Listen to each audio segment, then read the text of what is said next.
KUTTYMA குட்டிமா TAMIL Tamil TV குட்டிமா Tamil TV நேயர்களுக்கு வணக்கம். நான் தான் உங்க மணிகண்டன். தொடர்ந்து குட்டிமா தமிழ் டிவி சேனலுக்கு நீங்க நல்ல ஆதரவு கொடுத்துக்கிட்டு இருக்கீங்க. அதுக்கு இந்த நேரத்துல வந்து ஒரு மிகப்பெரிய நன்றியை தெரிவிச்சுக்கிறேன். இன்னைக்கு குட்டிமா தமிழ் டிவி சேனல்ல பார்க்க போற படம், திரை விமர்சனத்துல பார்க்க போற படம் வெள்ளை குதிரை. இந்த படத்தோட திரை விமர்சனத்துக்கு போறதுக்கு முன்னாடி குட்டிமா தமிழ் டிவி இந்த சேனலை சப்ஸ்கிரைப் பண்ணாதவங்களா இருந்தா ஒரு தடவை பண்ணவங்க பெல் பட்டனை சேர்த்து அழுத்துங்க. அப்படி நீங்க சப்ஸ்கிரைப் பண்ணிட்டு பெல் பட்டன் அழுத்தினாதான் நாங்க வீடியோ அப்லோட் பண்ண உடனே உங்களுக்கு நோட்டிபிகேஷன் வரும். நீங்கள் அந்த வீடியோ பார்த்து என்ஜாய் பண்ணலாம். உங்களுடைய நண்பர்கள் உறவினர்கிட்டையும் குட்டிமா தமிழ் டிவி சேனலை பத்தி சொல்லி சப்ஸ்கிரைப் பண்ண வைங்க, லைக் பண்ண வைங்க, கமெண்ட் பண்ண வைங்க. வீடியோ பிடிச்சிருந்தா ஷேர் பண்ண சொல்லுங்க. இப்ப திரை விமர்சனத்துக்கு போகலாம். வெள்ளை குதிரை அழகான ஒரு தமிழ் தலைப்பு. இந்த தமிழ் தலைப்பு வைத்த இயக்குனர் தயாரிப்பாளர் அவர்களுக்கு குட்டிமா தமிழ் டிவி சார்பாக நன்றிகளை தெரிவிச்சுக்கிறேன். இந்த படத்தோட இயக்குனர் வந்து சரண்ராஜ் செந்தில்குமார், புதுமுக இயக்குனர். தயாரிப்பாளர் ஹரிஸ்வரி அர்த்தனாரி. இவர் தான் இந்த படத்துல வந்து பாத்தீங்கன்னா கதையின் நாயகனா நடிச்சிருக்காரு. இந்த படத்தோட கதை எப்படி ஆரம்பிக்குதுன்னு கேட்டீங்கன்னா, ஒரு பெரிய மலை கிராமம்னா நாமக்கலுக்கு மேல இருக்கும் பாருங்க, அந்த மாதிரியான ஒரு மலை கிராமம். இங்க கீழே இருந்து அடிவாரத்துல இருந்து இந்த கதையின் நாயகன் ஹீரோவும் அவங்க மனைவி அவங்க பையன் 3 பேரும் வந்து போறாங்க. போகும்போதே பேசிக்கிட்டே போறாங்க. இந்த மாதிரி வந்து பொண்டாட்டிக்காரி சொல்றாங்க, இந்த மாதிரி நீங்க தேவையில்லாம அங்கே இங்கேயும் பணத்தை வாங்கி அந்த பிசினஸ் பண்றேன், இந்த பிசினஸ் பண்றேன், வியாபாரம் பண்றேன்னு சொல்லி தோத்துட்டீங்க. இப்ப அவங்களாம் தேடி வந்தா என்ன செய்யறது கொள்ளும் போது அவங்க அடிவாரத்துலதான் தேடுவாங்க, இங்க மலைக்கெல்லாம் வரமாட்டாங்க அப்படிங்கிற மாதிரி போறாரு. இவரும் பல வருடங்களுக்கு முன்னாடி இந்த மலையில இருந்து கீழே போனவங்க தான். இவங்களுடைய பூர்வீகம் அப்பா தாத்தா எல்லாமே வந்து இங்க மலையில மேல வாழ்ந்தவங்க தான். ஒரு சில காரணங்களால இவர் கீழே போயிருக்காருங்கிற மாதிரி கதை இருக்கு. இப்ப இந்த மலை கிராமத்துக்கு ரோடு போடுறதா சொல்றாங்க, சோலார் லைட் எல்லாம் கொடுக்குறதா சொல்றாங்க, மருந்தெல்லாம் கொடுக்குறதா சொல்றாங்க. ஆனா அங்க ஒருத்தர் இதுக்கு முன்னாடி தலைவரா இருந்தவர் இந்த எல்லா விஷயத்தையும் கெடுத்துக்கிட்டே இருக்காரு. இந்த சிலர்கிட்ட வந்து நிலத்தை விலைக்கு வாங்கி கீழே அனுப்பிச்சுக்கிட்டு இருக்காரு. இது ஒரு பக்கம் போயிட்டு இருக்கு. அங்க இருக்கக்கூடிய அந்த ஊராட்சி மன்ற தலைவர், பெண் தலைவர் வந்து பாத்தீங்கன்னா என்ன விஷயம்னே கேட்காம இவருக்கு சில விஷயங்கள்லாம் கையெழுத்து போட்டு கொடுக்குறாங்க முன்னாள் தலைவருக்கு.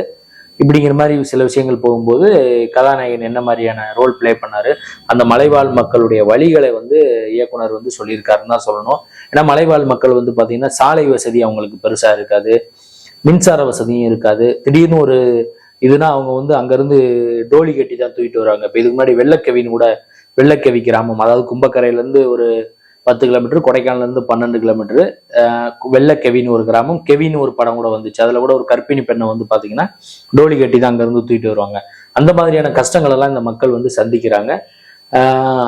சந்திச்சவங்க அந்த வாழ்க்கையில முன்னேற்றம் அடைஞ்சாங்களா இல்லைங்கிறத இந்த படத்தோட திரைக்கதை. படத்தோட கதைக்களம் வந்து ரொம்ப இயல்பான ஒரு கதைக்களம். இதை வந்து நீங்க சினிமாவா பார்க்க கூடாது, ஒரு வாழ்வியலா பார்க்கணும்.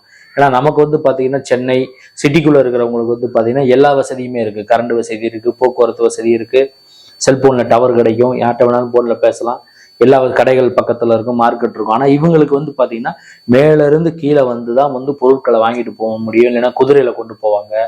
அப்படிங்கும்போது அந்த ஊர்ல எல்லாம் நம்மளாம் போனோம்னா ஒரு நாள் கூட நம்மளால, ஒரு நாள் என்ன 1 மணி நேரம் கூட அந்த ஊர்ல வந்து நம்மளால எல்லாம் இருக்க முடியாது. இன்னொன்னு அந்த மலைக்கு நம்ம ஏறி போகணும்ல, 2 மணி நேரம் 3 மணி நேரம் மலைப்பகுதியை கடந்து நம்ம மேலே ஏறி போறதே பெரிய விஷயமா தான் இருக்கும். அதனால அரசாங்கம் வந்து பாத்தீங்கன்னா தமிழக அரசு வந்து சிறப்பாக தான் செயல்பட்டுக்கிட்டு இருக்கு. நிறைய விஷயங்கள்ல வந்து எல்லாருக்கும் தேவையான சாலை வசதிகள், மின்சார வசதிகள்லாம் பண்ணி கொடுத்துக்கிட்டு இருக்கு. இன்னும் பண்ணாத கிராமங்களுக்கும் அரசாங்கம் செய்யணும் அப்படிங்கிற மாதிரி நான் வலியுறுத்தி கேட்டுக்கொள்கிறேன். இவங்களும் அதைத்தான் வலியுறுத்தி சொல்லியிருக்காங்க. இந்த படம் வந்து பாத்தீங்கன்னா நிறைய உலக நாடுகள்ல வந்து ஃபிலிம் ஃபெஸ்டிவல்ல கலந்துக்கிட்டு நிறைய விருதுகளை வாங்கியிருக்கு. பொதுமக்களும் இந்த மாதிரியான படங்களுக்கு ஆதரவு கொடுத்து நீங்க தியேட்டர்ல போய் பார்த்தாதான் இந்த மாதிரியான நல்ல கதைகளும் வரும். ஏன்னா இன்னைக்கு வந்து பாத்தீங்கன்னா ஒரு படத்துல வந்து பாத்தீங்கன்னா நிறைய படத்துல கதையே இல்லாம தான் படம் எடுக்கிறாங்க. ஆனா அந்த படத்துல கதை இருக்கு, திரைக்கதை இருக்கு, நல்ல வசனங்கள் இருக்கு, ஆத்மார்த்தமான ஒரு நல்ல திருப்தியான ஒரு படம் தான் இந்த வெள்ளை குதிரை. பக்கத்துல இருக்க தியேட்டர்ல போய் பாருங்க, படம் ரொம்பவே உங்களுக்கு பிடிக்கும். ஃபேமிலியோட கூட போய் பார்க்கலாம்.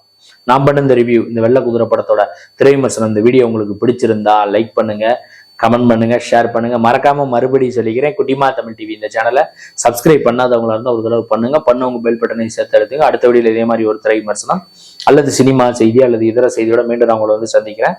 குட்டிமா தமிழ் டிவி சேனலை பார்த்து வச்சுக்கிட்டு இருக்க நேயர்களுக்கும் ரசிகர்களுக்கும் பொதுமக்களுக்கும் நெஞ்சார்ந்த நன்றிகள்.